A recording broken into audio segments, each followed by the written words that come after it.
Ok, bueno hermanos, vamos a seguir con nuestra clase en el día de hoy. Antes de empezar, quería preguntarles si todos tienen acceso al documento este de la confesión que estamos estudiando.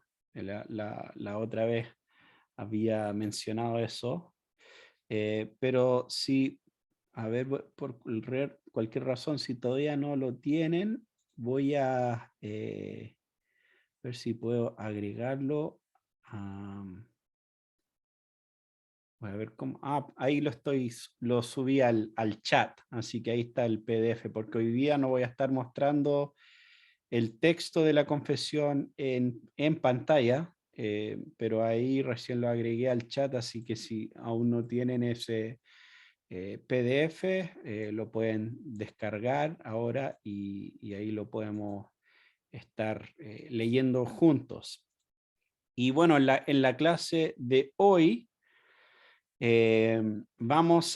mencioné la semana pasada que vamos a estar viendo el tema de la teología de pacto, ¿cierto?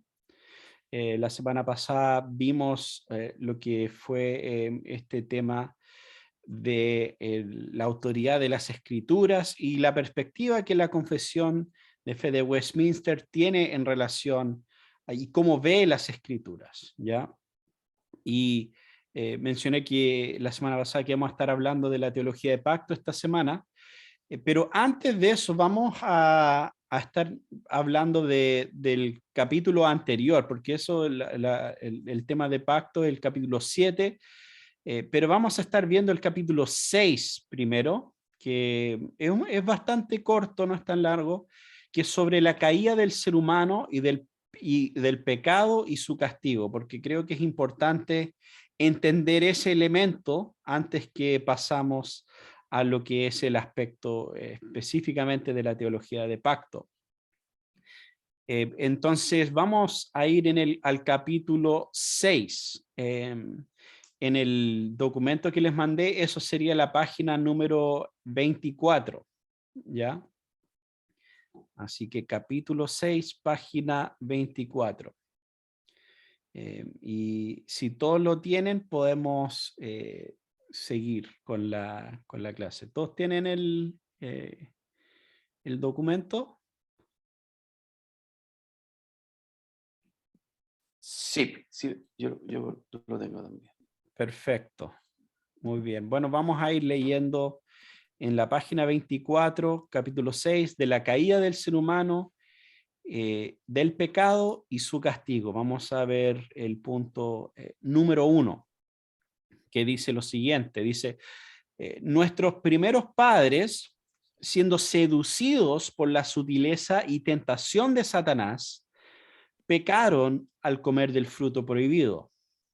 Dios, según su sabio y santo consejo, quiso permitirles este pecado, proponiéndose ordenarlo para su propia gloria. ¿Ya? Entonces, bueno, empieza con algo bastante sencillo, o sea que nuestros primeros padres, Adán y Eva, fueron tentados por Satanás en el jardín del Edén donde Dios los había puesto en el tiempo de la creación y cayeron. Pero nos dice algo interesante esta parte, que nos menciona que Dios permitió esto, ¿ya? Dios quiso permitirles este pecado. En otras palabras, Dios no estaba sorprendido, ni sus planes estaban frustrados porque ocurrió esto. Ahora, en otras partes de la confesión, enfatiza de manera más clara la soberanía de Dios, el hecho de que Dios es soberano sobre todas las cosas y que nada se escapa de sus manos en ese sentido. Y eso incluiría lo que pasó en el jardín del Edén. Y Dios aún así tenía un propósito, y por eso proponiéndose ordenarlo para su propia gloria. Y entonces, incluso la caída ya tiene este fin glorioso. Y vemos, por ejemplo, acá en el punto 25, como mencioné la semana pasada, o sea, en el punto 1, Mencioné también que hay estos pequeños puntos al lado de las frases que corresponde a los versículos bíblicos que van respaldando las diferentes declaraciones de la confesión. Entonces, en este justo 125, vemos acá en la misma página, nos cita Romanos 11:32, ¿cierto? Que dice, porque Dios sujetó a todos en desobediencia para tener misericordia de todos. Entonces, Dios incluso tuvo propósito en esas cosas, y como vemos ahí. Bueno, ahora el punto número 2 del capítulo 6 de la confesión dice lo siguiente: por este pecado cayeron de su rectitud original y de su comunión con Dios. Y de esta manera quedaron muertos en el pecado y totalmente contaminados en todas las partes y facultades del alma y del cuerpo. Entonces vemos acá que en la caída perdieron su rectitud original. ¿Ya? En otras palabras, cuando fueron creados Adán y Eva, estaban sin pecado. Y en ese sentido no habían pecado, no había muerte en el mundo. Y ahora, por lo tanto, esa rectitud original ha sido perdida como su descendencia, y vamos a hablar más en esa sección del pacto de esto. La descendencia no nace neutra en ese sentido, sino que nace en pecado y sin tener esa rectitud original que es mencionado acá en ese sentido. Entonces, como dice Eclesiastés, dice 7:29, he aquí solamente esto he hallado, que Dios hizo al hombre recto, pero ellos buscaron muchas perversiones. Entonces, cayeron de eso, de su rectitud original y de su comunión con Dios, ¿ya? Entonces perdieron esa comunión original que tenían con Dios en el principio y quedaron muertos en sus delitos y pecados, ¿cierto? Y por eso que nosotros también alguna vez estábamos muertos en nuestros delitos y pecados a consecuencia de nuestros propios pecados, sin duda, pero específicamente de los pecados de nuestros primeros padres que fueron traspasados a nosotros. Y es por eso que todos los aspectos de la vida, todo está manchado por el pecado, nuestras relaciones, nuestras acciones, nuestras mentes, la manera que pensamos, nuestra habilidad de razonar, todo eso ha sido contaminado por este pecado original. Y es por eso que habla de y totalmente contaminado en todas las partes y facultades del alma y del cuerpo. O sea, no hay nada que no está afectado en nuestras vidas, en nuestros cuerpos, en nuestras relaciones. No hay nada que no está afectado por ese pecado. Punto número 3 dice, siendo ellos la raíz de toda la humanidad, la culpa de este pecado fue imputada, ¿ya? Y la misma muerte en el pecado y la naturaleza corrompida fueron transmitidas a toda la posteridad que desciende de ellos por generación ordinaria, ¿ya? Entonces fue imputada el pecado de ellos a su descendencia, o sea, a nosotros, en ese sentido. Entonces, como hijos o descendientes de Adán y Eva, esto incluye esta consecuencia de sus pecados. Porque, y aquí es un punto muy importante que va a también ser relevante cuando hablamos de la teología de pacto. Cuando Adán cayó, todos caímos, porque él era nuestro representante federal en el pacto de obras, ¿ya? Y vamos a entrar un poco más en la próxima sección de qué exactamente es el pacto de obras. Pero lo importante aquí de entender es que Adán, cuando decidió pecar, estaba hablando por él, pero también por nosotros, también por su descendencia. Y es por eso que cuando leemos después a Pablo en Romanos capítulo 5, en versículo 12 dice, por tanto, tal como el pecado entró al mundo por medio de un hombre y por medio del pecado la muerte, así también la muerte se extendió a todos los hombres porque todos pecaron. ¿Ya? Entonces Pablo está diciendo, Pablo aquí no está hablando del hecho de que todos hemos cometido pecado en alguna vez. Pablo está diciendo que cuando Adán pecó, todos pecamos, ¿ya? Y es por eso que, porque había una conexión federal entre nuestros antepasados y nosotros. También es interesante este punto que menciona a Adán y no a Eva. Quizás se preguntarán por qué. ¿Por qué Pablo en Romanos 5:12 habla de un solo hombre? Si nosotros sabemos que Eva fue la primera en comer del fruto, ¿cierto? Pero el pecado no originó con Eva, originó con Adán. ¿Por qué? Porque Adán era la cabeza federal de su esposa, ¿ya? Entonces Adán era el representante, él tenía ese rol dado por Dios como representante federal. Entonces cuando él cayó, todos caímos en ese sentido. Y así también la muerte se extendió a todos los hombres porque todos pecaron.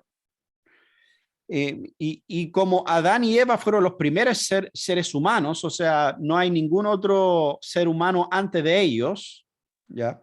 Y bueno, entre paréntesis, por eso también es importante tener una visión clara en cuanto a Génesis, en cuanto a Adán y Eva, porque hay muchos teólogos hoy en día que incluso niegan la historicidad de Adán y Eva, ¿cierto? O niegan la creación especial de ellos. Dicen que simplemente fueron dos humanoides o dos simios, de cierta manera que recibieron la razón y todo esto como un acto sobrenatural, pero que eran dos de un montón que ya existía, básicamente. No había nada tan especial en cuanto a ellos. Entonces, eso por eso también es Ya, importante bonito, le vamos a dar al Ludado, porque alguno de después del Ludado hay que esos armar. algunos de esos temas, ¿cierto? Se vuelven bastante relevantes. Pero bueno, la culpa del pecado de Adán, junto con la inclinación hacia el pecado, fue transmitido a todos nosotros como su posteridad. Y bueno, después, por eso vemos después también en Romanos 3:23, por cuanto todos pecaron y están destituidos de la gloria de Dios. Ok, punto número 4 de la confesión, capítulo 6.4, dice, de esta corrupción original por la cual estamos totalmente impedidos, inhabilitados o opuestos a todo bien y completamente inclinados a todo mal, proceden todas las demás transgresiones, ¿ya?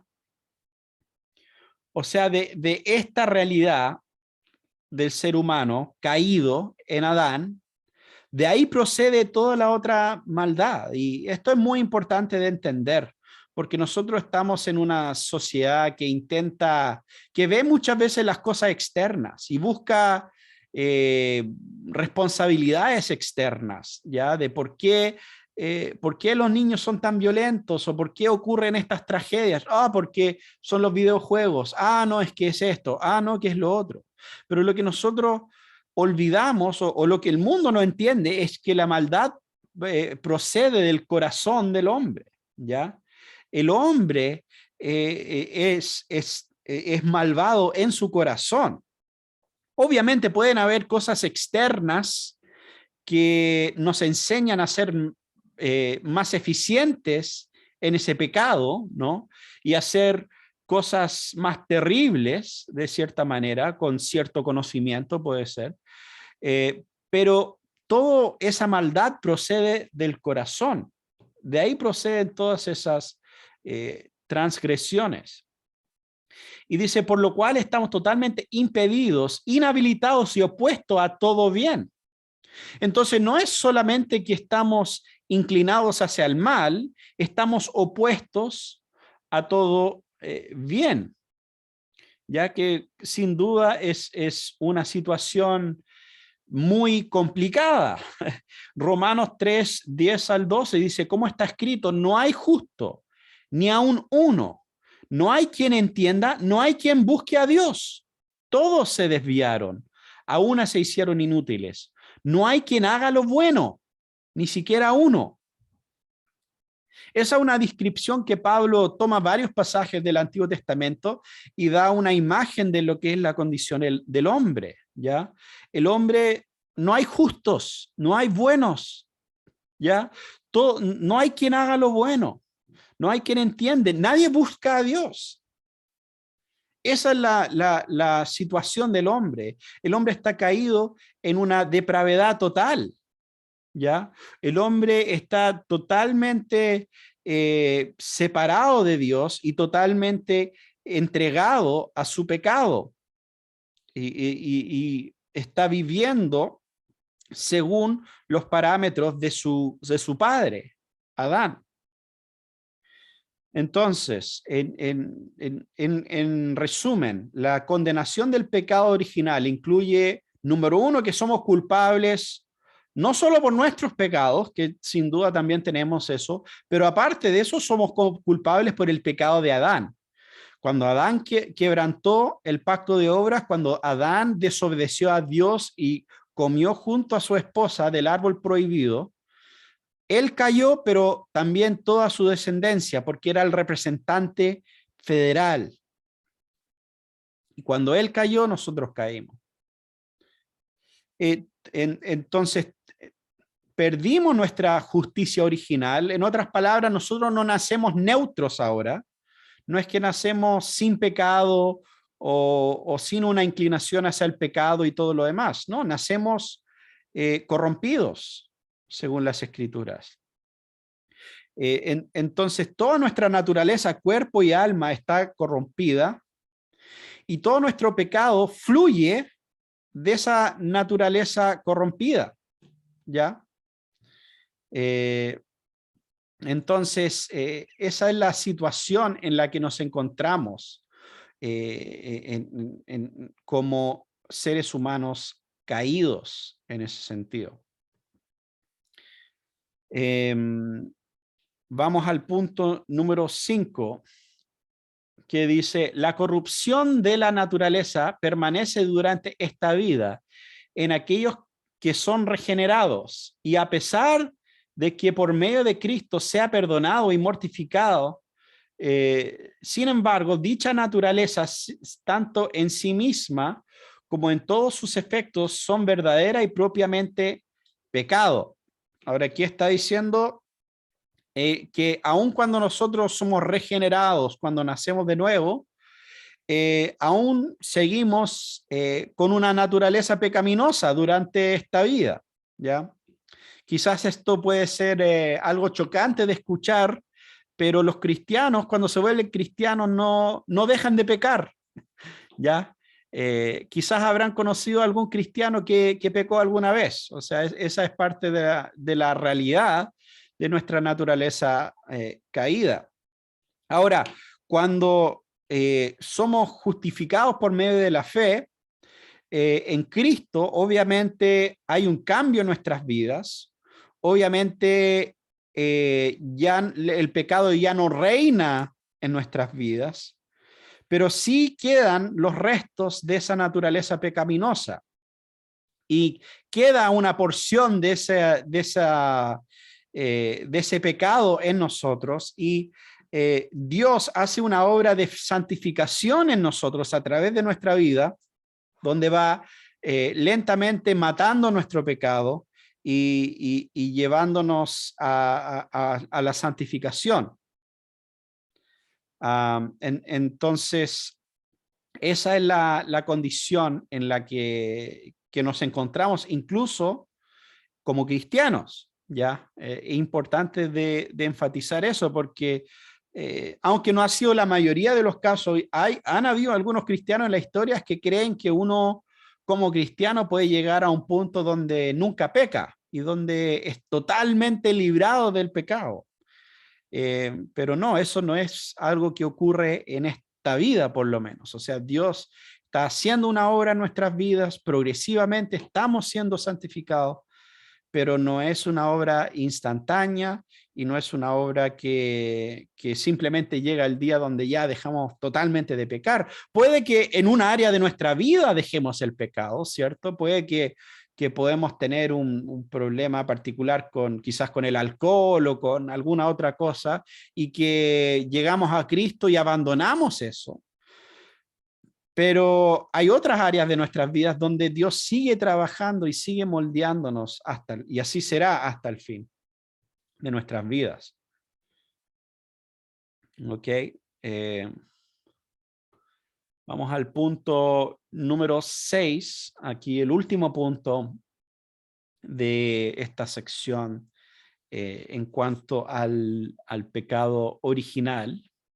Dice, todo pecado, tanto original como propio, siendo una transgresión de la ley justa de Dios y contrario a ella, por su propia naturaleza trae la culpa sobre el pecador, por lo cual éste queda supeditado a la ira de Dios y a la maldición de la ley, y de esta manera queda sujeto a la muerte, con todas las miserias espirituales, temporales y eternas. Entonces, en ese sentido, este pecado nos deja en todos en una condición como culpable ante Dios. Y bueno, acá también empieza a definir el pecado como tal. El pecado es una transgresión de la ley de Dios.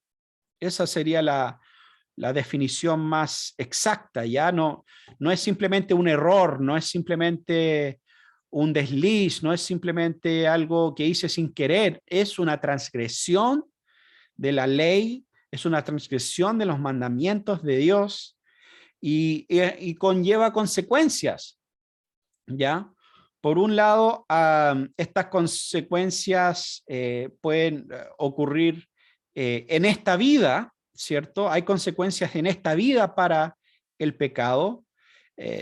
Quizás las más obvias o notorias serían, no sé, tener que ir a prisión o pasar por alguna condena, ¿cierto? Por el magistrado civil, por haber hecho, por nuestros pecados, ¿cierto?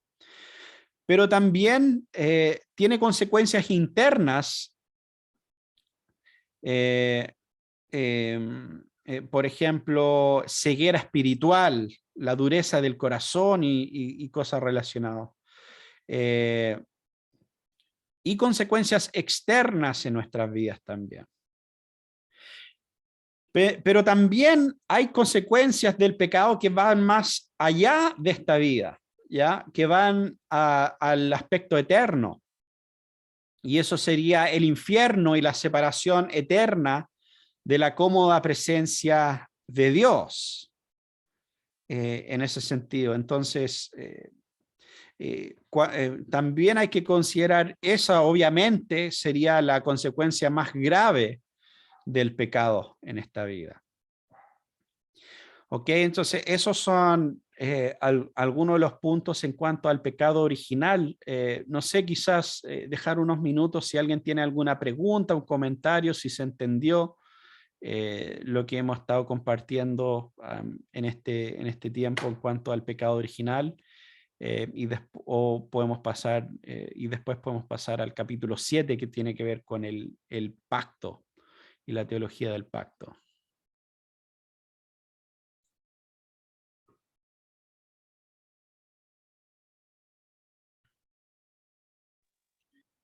Yo quiero, hola, Hola. sí quería, es que me gusta mucho la parte donde dice que la maldad del hombre está en su corazón y lo otro que está inhabilitado para hacer el bien, o sea, completamente inclinado al mal, no solamente un poquito. Y lo otro que decía usted igual, claro, como siempre se le echó al el aumento de la violencia, ahora en estos tiempos se le echó la culpa al encierro, al, a la pandemia, pero bueno, eso es lo que piensa la gente, pero bíblicamente, ¿cierto? La maldad del corazón del hombre que en los niños poco a poco también se va manifestando y se están generando todas estas cosas que nosotros vemos ahora. Así que me parece súper, súper bacán, porque en el fondo dependemos exclusivamente de nuestro Señor Jesucristo. Justamente, y eso también llega al corazón, yo creo, de lo que, por qué el cristianismo es diferente, ¿ya? A lo que ofrece el mundo, porque las soluciones del mundo tienen que ver con las síntomas y no con la causa, ¿ya? La solución del mundo es, por ejemplo, en los Estados Unidos ahora se está debatiendo el tema de las armas porque hay un chico que entró a una escuela con armas y empezó a matar a sus compañeros. ¿Y cuál es la solución a eso? Dicen, bueno, prohibamos las armas, ¿ya? Pero, ¿qué pasa cuando consideramos que en Londres hace unos años había un tipo que tenía una camioneta, ¿ya? Y había una multitud en un evento y fue con su camioneta y atropelló no sé cuántas personas. ¿Vamos a prohibir las camionetas también? ¿Vamos a prohibir estas cosas? ¿Me entiendes? Y nos damos cuenta que la raíz de la violencia de ese chico y de este hombre con una camioneta no era la camioneta ni eran las pistolas, era el corazón, ¿ya? Es solo que uno tenía a mano una camioneta y el otro tenía a mano una pistola. Pero esa misma maldad, ese mismo pecado se manifestó en sus corazones de tal manera, de una manera horrenda, de una manera que todos ven y reconocen la maldad, pero lo que no hacen es, no reconocen la maldad de sus propios corazones. Dicen, no, esta gente está enferma, esta gente está loca, esta gente tiene problemas. Pero lo que no reconoce es que esa misma maldad habita en todos los hombres, ¿ya? Es solo que algunos lo manifiestan más que otros, o de manera más visible, o de manera más chocante, podríamos decir. Entonces, es muy importante entender eso, porque solamente cuando entendemos eso, podemos entender la hermosura del Evangelio, la hermosura de la gracia de Dios y de la justificación por medio de la fe y toda esta gloriosa salvación que tenemos en Cristo. Y que soluciona el problema central del hombre, que es el corazón, ¿ya? Entonces, por eso es importante entender este tema del pecado y del pecado original del hombre, porque solamente mirando ese pecado, mirando el problema de la humanidad, podemos de ahí dar a entender y dar a conocer la solución, ¿ya? Porque si nosotros le preguntamos a alguien, ¿quieres ser salvo? Te van a preguntar, ¿salvo de qué? ¿Ya? Bueno, y muchas veces en el cristianismo ni siquiera manifestamos el problema de esa manera. Muchas veces lo manifestamos, mira, quiero invitarte a la iglesia, quiero que conozcas a Cristo para que puedas estar bien, para que puedas tener una vida mejor, para solucionar tus problemas, y muchas veces se presenta de esa manera. Que en parte es verdad, o sea, es verdad que hay muchos problemas y muchos cambios que ocurren en la vida de las personas que vienen a Cristo. Pero ese no es lo central del asunto. Lo central del asunto es que estamos condenados ante un Dios justo. todos, aunque el mundo nos vea como la persona más exitosa o la persona que se porta de la mejor manera y ha logrado tantas cosas, no importa. Todos estamos condenados ante ese Dios justo por el pecado. Y todos necesitamos un Salvador por esa misma razón. Y ese es el centro del Evangelio. Entonces, si nosotros no sabemos cuál es la consecuencia del pecado, cuál es el resultado del pecado, no vamos a saber tampoco por qué necesitamos ser salvados, ¿ya? Porque ser salvado implica que tienes que ser salvado de algo, ¿cierto? O sea, que hay una consecuencia mala que te espera. Entonces, por eso es muy importante entender este primer punto. Muy bien, vamos ahora al capítulo 7 de la confesión, capítulo 7 del pacto de Dios con el hombre. Y dice, lo primero dice así: la distancia entre Dios y la criatura es tan grande que aunque las criaturas racionales le deben obediencia como su creador, sin embargo, nunca tendrían disfrute alguno de Dios como bienaventuranza y galardón, a no ser por una condescendencia voluntaria de parte de Dios, la cual le ha agradado expresar por medio de un pacto.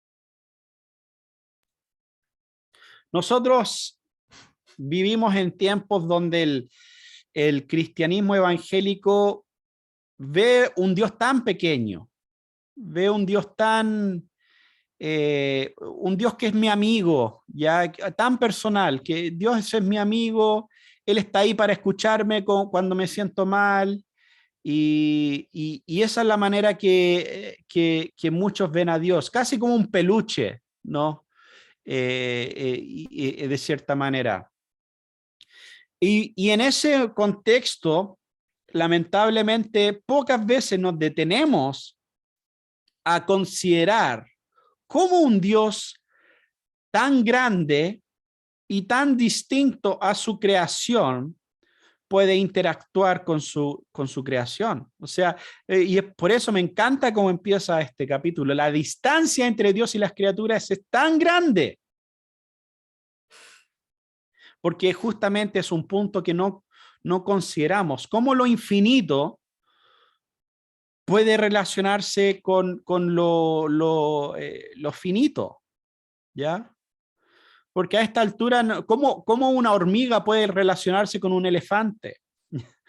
¿Ya? Y aún esa imagen nos queda corto, ¿ya? Porque Dios es tanto más grande que nosotros. Estaba viendo una foto del espacio el otro día que alguien compartió.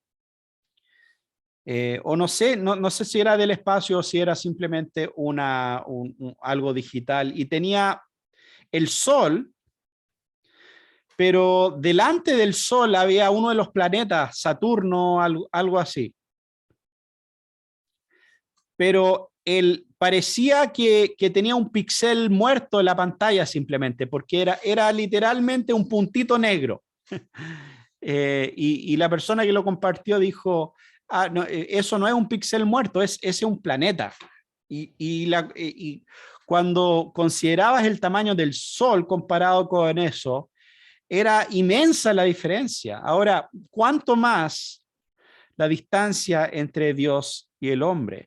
Y por lo tanto, ¿cómo Dios puede relacionarse con el hombre? Eso es un problema importante, un problema real. Bueno, y primero que nada, es por una condescendencia voluntaria de parte de Dios, ¿ya? Dios condesciende a nosotros y para para relacionarse con nosotros. Y la manera que lo hace, la manera que Dios se relaciona con el hombre, es por medio del pacto, ¿ya? Y es por eso que es tan central hablar del pacto. Porque el pacto justamente es la manera que Dios se relaciona con el hombre.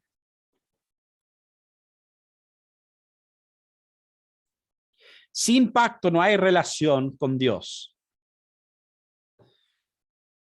Y entonces Dios, su relación ha sido por medio de estos pactos. Entonces ahora en el punto número 2, dice, el primer pacto hecho con el hombre fue el pacto de obras, en el cual se le prometió la vida a Adán y a su posteridad bajo la condición de obediencia perfecta y personal.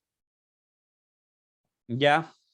Entonces ahora nos habla de un primer pacto, y esto se refiere a la relación de Dios con Adán en el jardín. Y bueno, ¿qué significa pacto? Básicamente que Dios le hizo ciertas promesas al hombre basado en ciertas condiciones, ¿ya? Dios le prometió cosas al hombre, Dios le puso condiciones al hombre, y la condición de ese pacto de obras o pacto de vida, como también es usado en otras partes de Westminster, el pacto de vida o pacto de obras fue hecho con la condición de obediencia perfecta, personal y perpetua a lo que Dios había ordenado al hombre, ¿ya? Y el incumplimiento de eso llevaba ciertas sanciones. Y lo que Dios le había ordenado al hombre en esa instancia era bastante sencillo. O sea, Dios le había dado de todo. Solo no podían comer del fruto del árbol del conocimiento del bien y del mal. Entonces, la sanción, ¿cierto?, por quebrantar ese pacto era la muerte física, espiritual y eterna.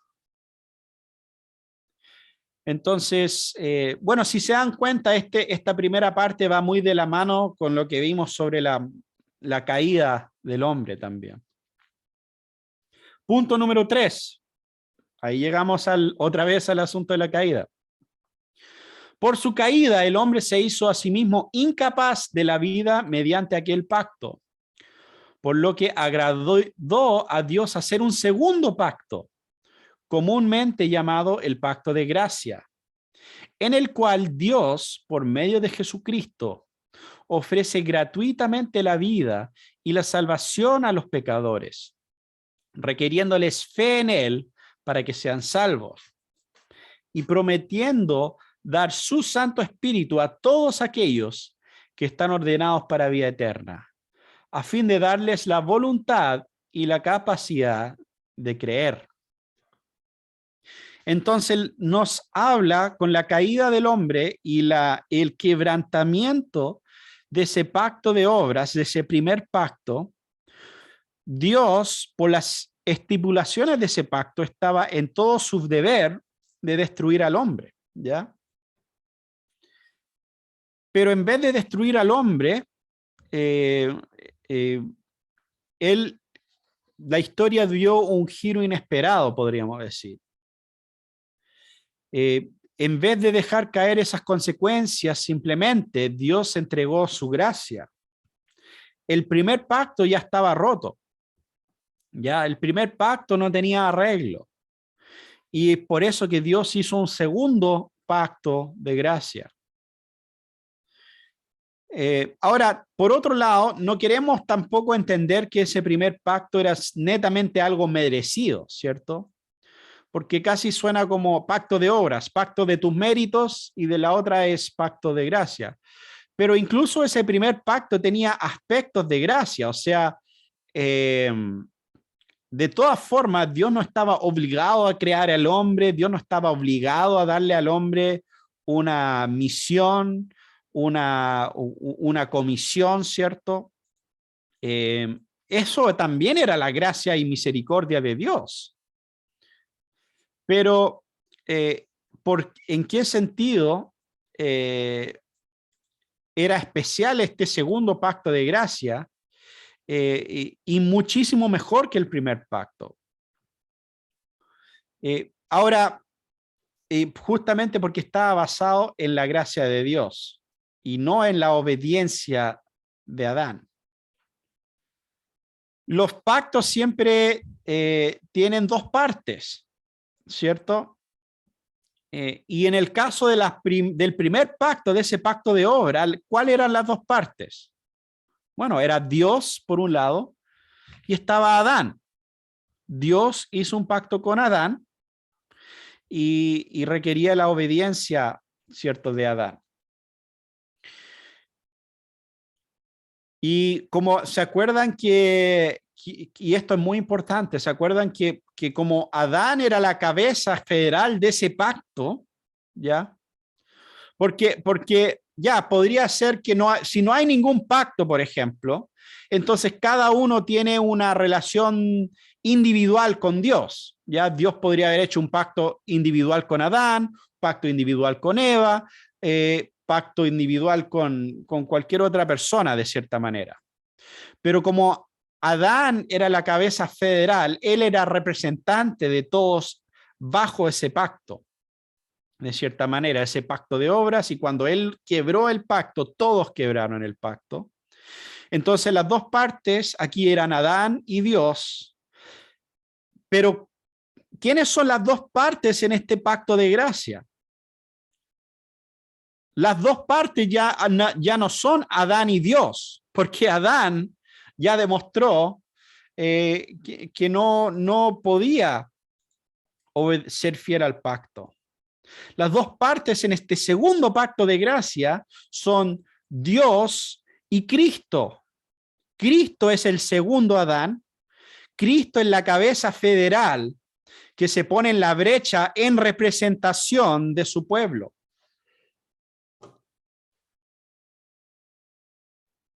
Y es por eso que su pueblo en este pacto es representado por Cristo, y Cristo y la obediencia de Cristo es imputada a su descendencia. Entonces, vean esto, o sea, la desobediencia de Adán fue imputada a su descendencia, pero la obediencia de Cristo es imputada a su descendencia.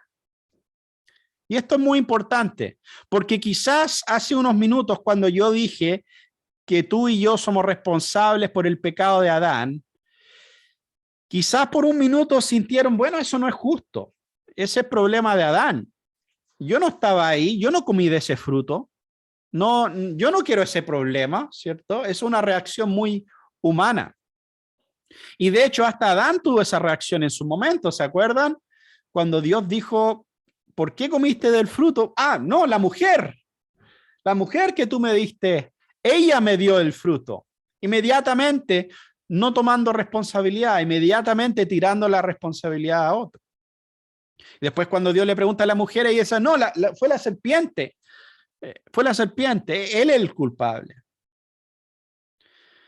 Pero si nos molesta que la desobediencia de Adán es imputado a los hijos de Adán,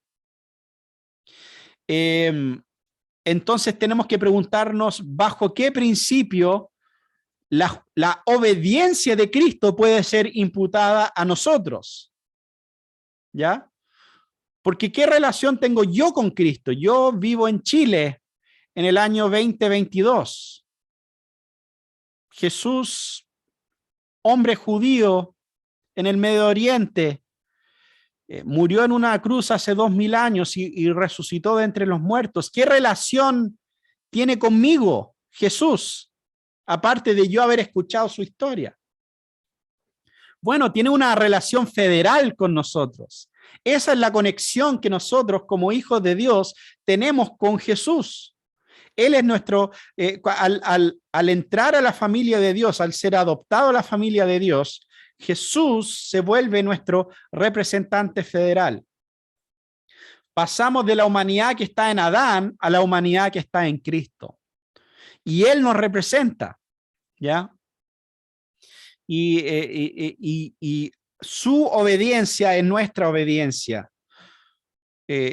Cuando Dios nos mira a nosotros, somos declarados justos por los méritos de Cristo, porque Él es nuestro representante y Él es la segunda parte en ese pacto de gracia. ¿Ya? Dios hizo un pacto con Cristo y por ende con el pueblo de Cristo, que somos nosotros. Y es por eso que podemos recibir vida eterna y podemos recibir esa gloriosa salvación. Entonces, Adán en el primer pacto tenía algo que ofrecerle a Dios. Nosotros, como los beneficiarios de este segundo pacto, no tenemos nada que ofrecerle a Dios. Estamos en este pacto solo por los méritos de Cristo y nada de nuestros méritos. Y llegamos a este pacto con las manos vacías, en cierta manera. Esto es muy importante de entender. Muy bien, el punto número 4.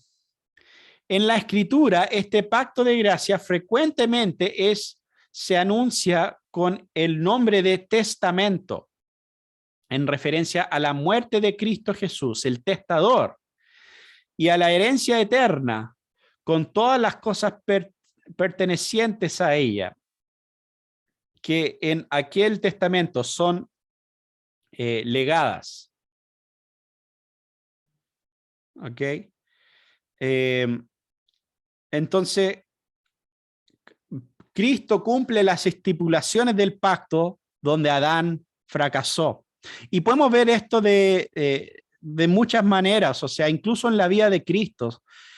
Adán y Eva fueron tentados por la serpiente ahí en el jardín. Cristo fue tentado por Satanás en el desierto. Adán fracasó en esa prueba. Cristo fue victorioso sobre las tentaciones de Satanás.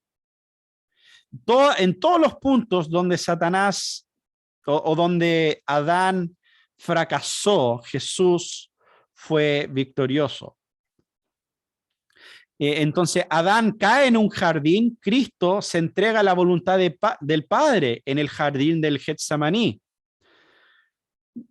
Después es enterrado en la tumba de José de Arimatea, que también estaba irónicamente en un jardín. Ya, entonces hay un montón de conexiones bastante interesantes cuando empezamos a entender, y no es solo un supuesto, o sea, Pablo usa este lenguaje que Cristo es el segundo Adán, ¿ya? Y si Cristo es el segundo Adán, entonces todos los fracasos en todos los lugares donde Adán fracasó, Cristo es victorioso. Punto número 5 dice: este pacto fue administrado en diferentes formas en el tiempo de la ley y en el del evangelio. Bajo la ley se administraba mediante promesas, profecías, sacrificios, la circuncisión, el cordero pascual y otros tipos y ordenanzas entregados al pueblo judío. Todo lo cual señalaba de antemano al Cristo que había de venir. Y para aquel tiempo, a través de la operación del Espíritu Santo, eran suficientes y eficaces para instruir y edificar a los elegidos por la fe en el Mesías prometido, por quien tenían la plena remisión de pecados y la salvación eterna. Este pacto se denomina Antiguo Testamento.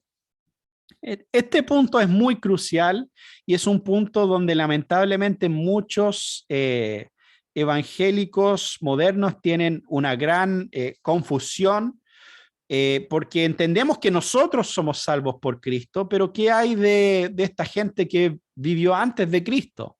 ¿Cómo fueron salvos ellos? Y ahí nosotros pensamos que quizás fueron salvos por sus obras a veces, o quizás pensamos que fueron salvos porque mataron unos animales y quemaron un poco de incienso, o cosas por el estilo. Pero en realidad, todo lo que viene después de Génesis 3 es parte del pacto de gracia, ¿ya? Abraham fue parte del pacto de gracia, Moisés fue parte del pacto de gracia, David fue parte del pacto de gracia. Todos ellos fueron salvos por gracia por medio de Cristo. De la misma manera que nosotros somos salvos. Porque solo hay un mediador entre Dios y el hombre, y ese es Cristo. No hay ninguna otra manera que el hombre puede ser salvo, y eso incluye los santos del Antiguo Testamento. Ahora, obviamente ellos no tenían la misma luz que nosotros, ¿ya? Ellos veían todo esto por medio de sombras. Entonces Dios instauró el sistema de sacrificios, animal y todo lo demás, justamente para que el hombre pudiese entender el futuro sacrificio de Cristo, para que entendieran que sin derramamiento de sangre no hay perdón de pecados. Pero la sangre de un animal no puede perdonar pecados. ¿Ya? La sangre del animal es sangre de animal. No tiene un poder mágico, no tiene la habilidad de perdonar tus pecados. Solamente fue una herramienta didáctica que Dios estableció por un tiempo para preparar su pueblo para la venida del Mesías. Y cuando esas personas sacrificaban esos animales, lo hacían en fe, mirando hacia el futuro, mirando hacia Cristo.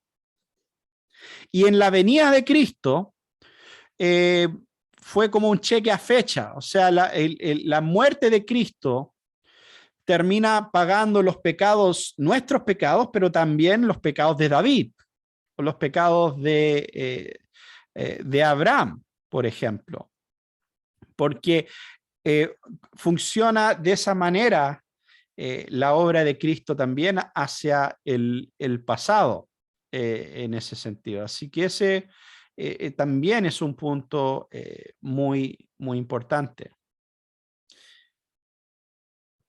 Ahora, muchos de estos elementos obviamente ya no siguen en el Nuevo Testamento y son reemplazados, ¿cierto? Ya no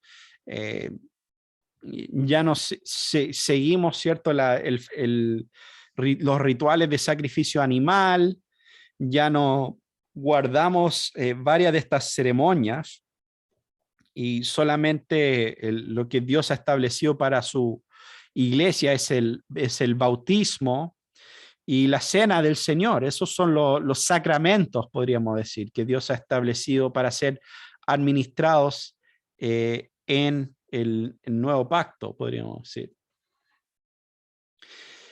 Punto número 6 dice, bajo el Evangelio, cuando Cristo, la sustancia, fue manifestado, las ordenanzas por las cuales este pacto se dispone son la predicación de la palabra y la administración de los sacramentos del bautismo y la cena, los cuales, aunque inferiores en número y administrados con más simplicidad y menos gloria externa, no obstante, en ellos este pacto es ofrecido con más plenitud, evidencia y eficacia espiritual a todas las naciones, tanto judíos como gentiles.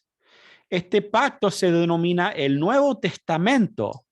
Por lo tanto, no hay dos pactos de gracia que difieren en sustancia, sino uno y el mismo bajo varias dispensaciones. ¿Ya? Entonces, solo hay un pacto de gracia. Hay diferentes dispensaciones, hay diferentes administraciones que ocurrieron en el pasado, pero son parte de un solo pacto. Y el mediador de ese pacto es Cristo. Ok, todavía tenemos unos minutos. No sé si alguien tiene alguna pregunta o comentario sobre lo que hemos visto hasta ahora. Yo tenía una pregunta Cuando usted se refería al Antiguo Testamento de las personas que fueron salvas, como Adán, o sea, perdón, de Génesis 3 en adelante, que también está en el pacto de gracia.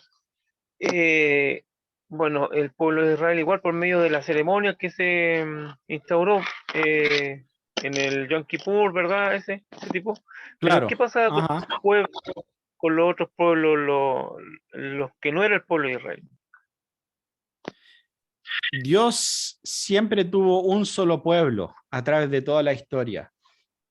No solo con Israel, si nosotros vamos más atrás, es importante entender que y este es un punto que quizás puede ser a veces un poco controversial para muchas personas, la iglesia no empezó en el primer siglo, la iglesia estuvo desde el principio, ¿ya? La eclesía es la congregación, la eclesía es el pueblo de Dios. Y entonces tú vas a ya Génesis 3, ¿cierto? Adán y Eva tienen dos hijos, Caín y Abel. Y ahí se empieza a mostrar que ya estaban ofreciendo sacrificios a Dios en ese tiempo. Pero Dios recibió el sacrificio de Abel, pero no recibió el sacrificio de Caín. Y Caín, todos sabemos, asesina a su hermano, pero después Adán tiene otro hijo llamado Set. Y ahí inmediatamente en esos primeros capítulos de Génesis empezamos a ver dos linajes, podríamos decir. Vemos el linaje de Caín, que incrementa en maldad, que uno de los descendientes de Caín Caín mató a una persona y él mata a dos, y ahí se va incrementando la maldad en el linaje de Caín. Pero el linaje de Set, según el texto, clama a Dios y sigue al Señor, básicamente. Entonces, bueno, ahí llegamos finalmente a Noé, que era parte de ese linaje de Set. Y entonces el punto al que quiero llegar es que a través de toda la historia hay un pueblo de Dios, ¿ya? Hay una iglesia. Y también, por otro lado, está el pueblo de Satanás. Ya están los hijos de perdición luchando en contra del pueblo de Dios. Ahora, es verdad que Dios le hizo una promesa especial a Abraham, ¿cierto?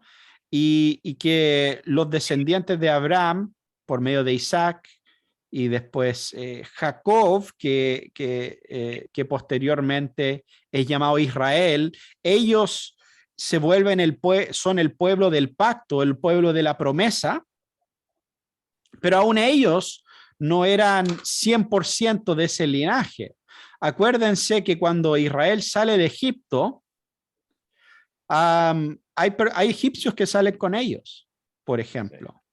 Y habían estipulaciones en el pacto de cómo los gentiles podían llegar a conformar parte del pueblo de Dios.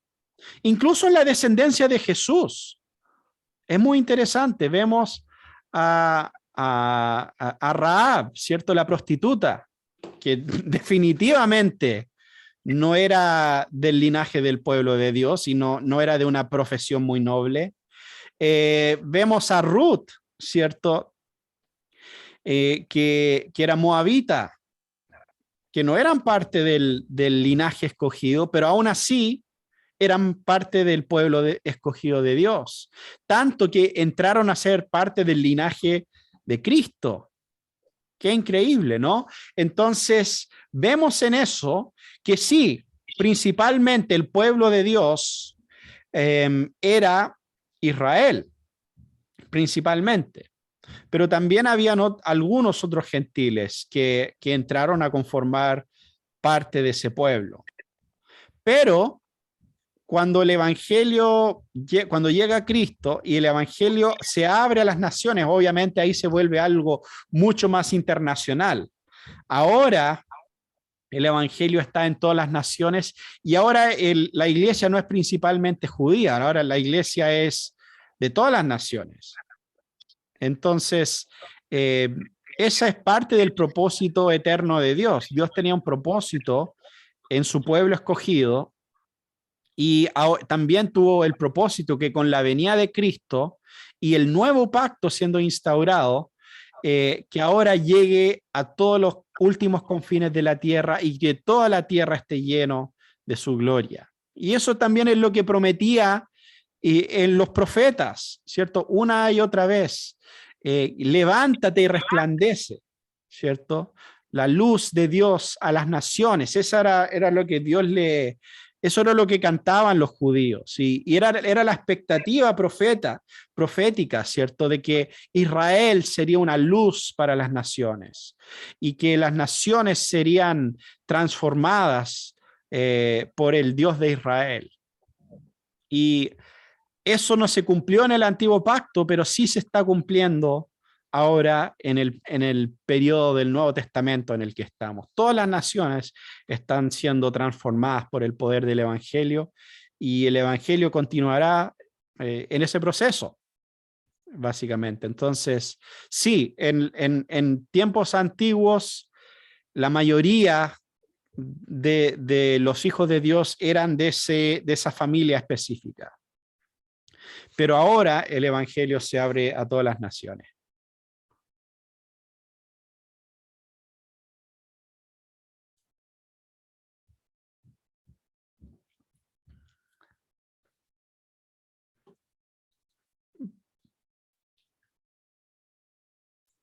Perfecto, no sé si alguien más tiene una pregunta, un comentario sobre lo que hemos estado hablando.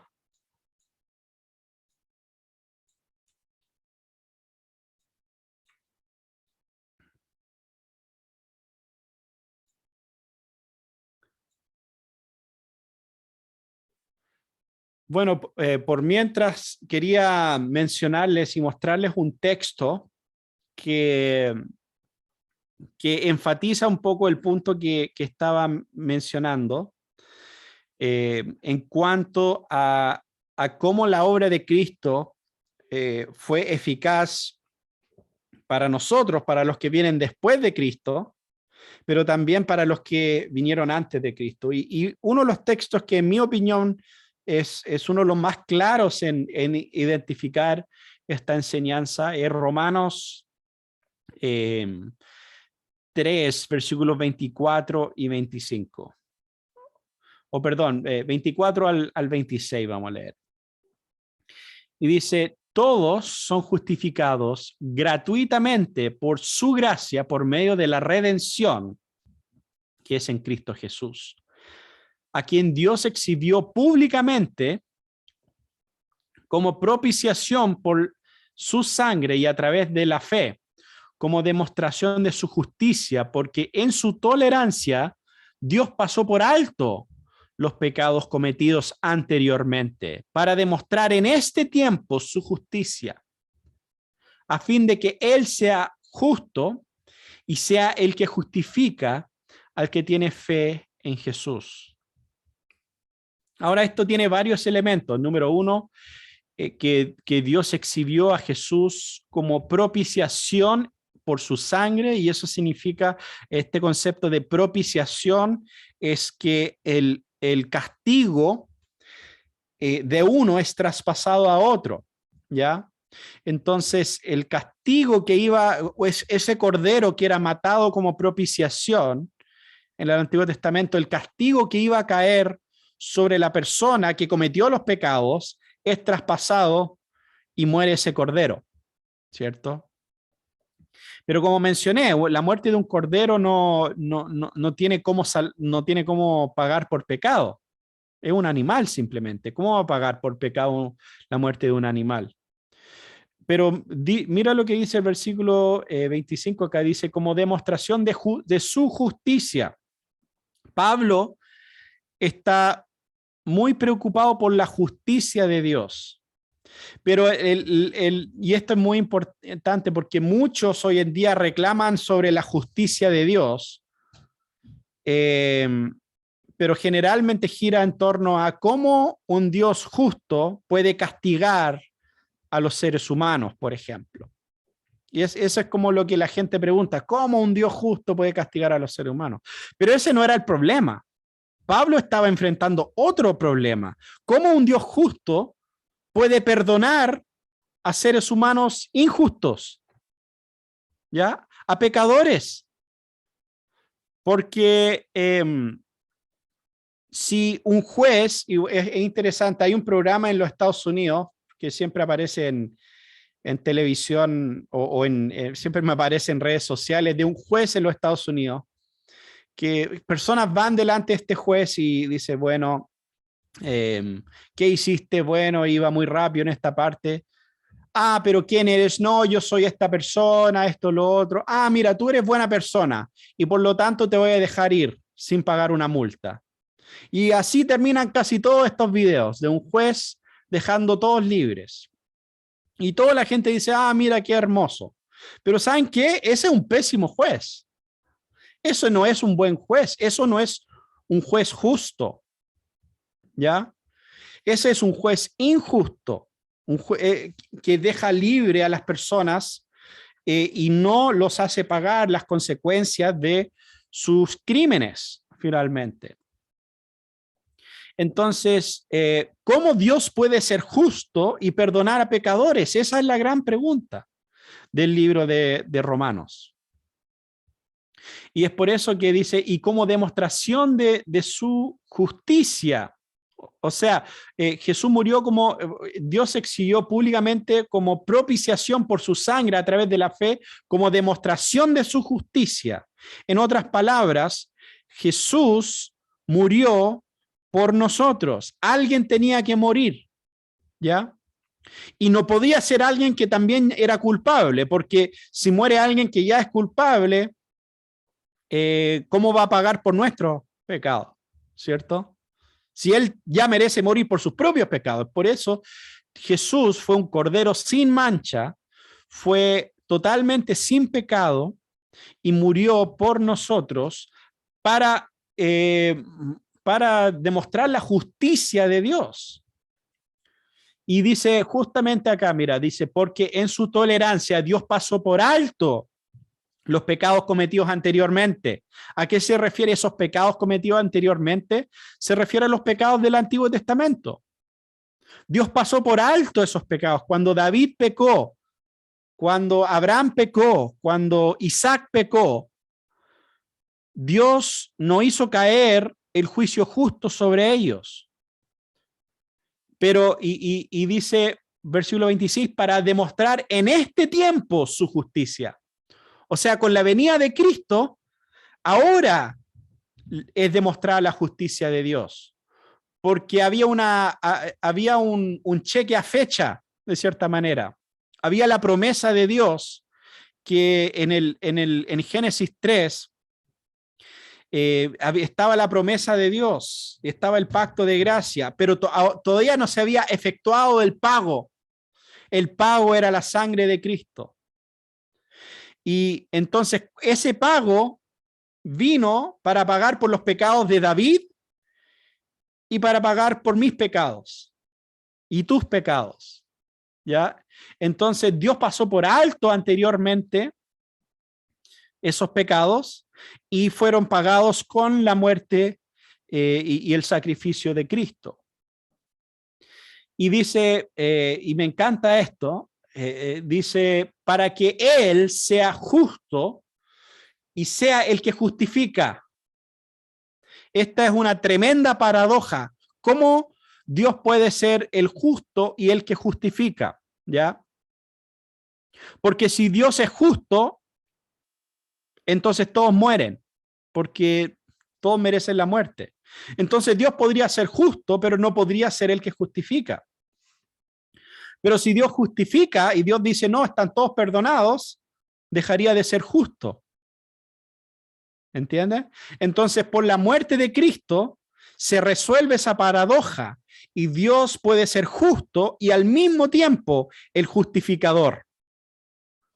¿Ya? Dios es justo y el justificador al que tiene fe en Cristo, finalmente. Y de esa manera, Cristo es el centro de la historia. Cristo es el centro de la historia de Moisés, de Abraham, de David, ¿ya? Entendemos de esa manera que es verdad, ellos no tenían la misma luz que nosotros tenemos, pero su esperanza, su fe estaba puesto en el Redentor, y solo hay un Redentor, que es Cristo finalmente. Entonces, bueno, ese pasaje, Romanos 24, Romanos 3, 24 al 26, es bastante útil para considerar ese elemento de la presencia y de la importancia de la obra de Cristo para los santos del Antiguo Testamento. Y va a entender que el pueblo de Dios siempre ha sido un pueblo. O sea, ustedes saben, por ejemplo, que esta palabra eclesía o iglesia que nosotros usamos, también era usado en el Antiguo Testamento. ¿Se han preguntado por qué en ningún momento cuando Jesús dice sobre esta roca voy a construir mi iglesia, en ningún momento Pedro dice, pero Jesús, ¿qué es eso de iglesia? Yo no entiendo de qué estás hablando. Explícame esta palabra iglesia. Eso no lo vemos en ninguna parte, porque ya era un concepto que es a través del Antiguo Testamento. Entonces, cuando los judíos traducen el Antiguo Testamento del hebreo al griego, una traducción que se llama la Septuaginta, sí, lo mencionamos la semana pasada, en ese texto de la Septuaginta hay una palabra que es en hebreo kahal, que significa congregación. Y esa palabra kahal es traducida eclesía o iglesia en el texto griego, básicamente. E incluso pueden ver en Hechos capítulo 7, cuando Esteban, ¿se acuerdan de Esteban, el primer mártir? Estaba siendo juzgado por el Sanedrín, empieza a contar la historia de Israel y hace mención en versículo 38, dice, este es el que estaba en la congregación en el desierto o en la eclesía en el desierto, junto con el ángel que hablaba en el monte Sinaí. Entonces, Esteban habla de la iglesia del desierto, literalmente. Ahí está esa palabra congregación, que es traducida congregación acá. Entonces, esto de una iglesia no es algo nuevo, es algo que va a través de toda la escritura. Ahora, obviamente en el nuevo pacto, como ya mencionamos en la confesión, hay estas diferencias, o sea, ya no sacrificamos animales y todas estas cosas. Entonces, reconocemos que en el antiguo pacto habían administraciones diferentes, pero es esencialmente todo parte de un solo pacto de gracia, ¿ya? Y todo ese pacto de gracia tiene un solo mediador, que es Cristo, en ese sentido. Entonces, esa también nos da a entender la conexión que nosotros tenemos con los santos del Antiguo Testamento también. Muy bien, antes de finalizar ahora, ¿tienen alguna pregunta o comentario, algo que agregar?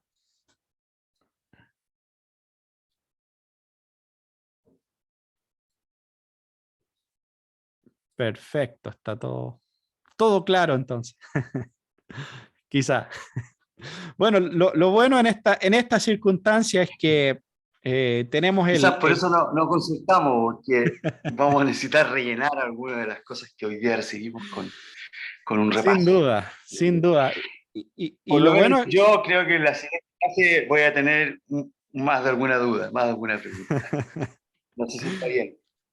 No, está bien. Y lo bueno también es que la confesión de fe específicamente es muy útil. Es muy útil poder leer porque expresan las cosas de manera bien concisa y clara.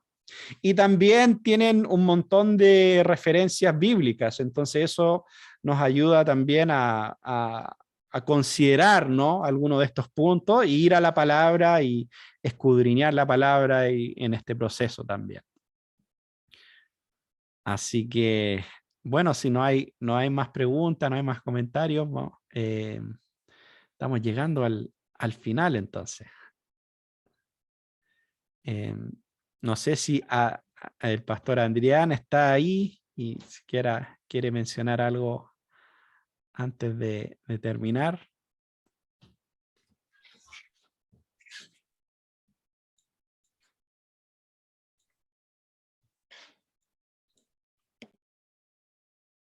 Bueno, parece que no, pero no hay problema. Sí, debe estar haciéndose un cafecito, alguna cosa así. Sin Está un duda. poco helado. Sí, están helados los días, así que se entiende. Bueno, entonces yo creo que podemos dejar hasta aquí la clase del día de hoy. Les recuerdo que sería muy bueno, no sé si parece que la mayoría no tenía el texto la semana pasada, pero si tienen un tiempo, los animo a leer la introducción a la Confesión de Fe de Westminster. Hay un capítulo que se llama El contexto histórico de los estándares de Westminster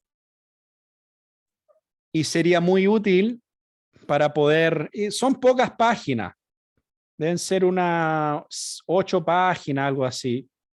Y ahí para que puedan tener un poco más del contexto histórico, de dónde, cuándo se escribió este texto y para conocer un poco más de esa historia que es bastante fascinante dentro de todo.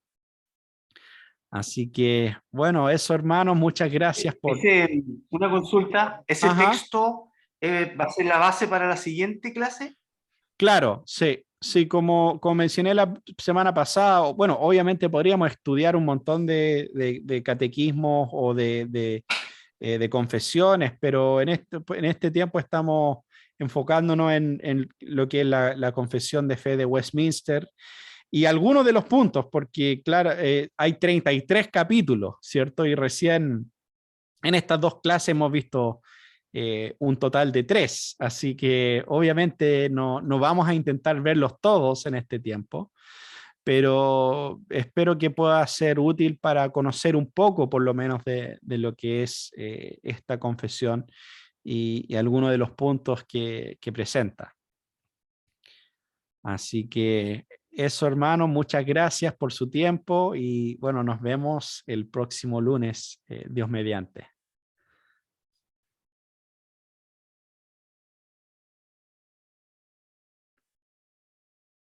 Chao.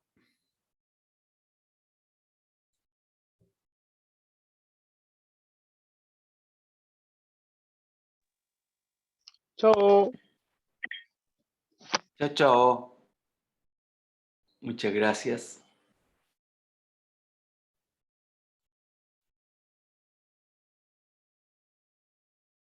Pucha, estoy aquí en... Aló.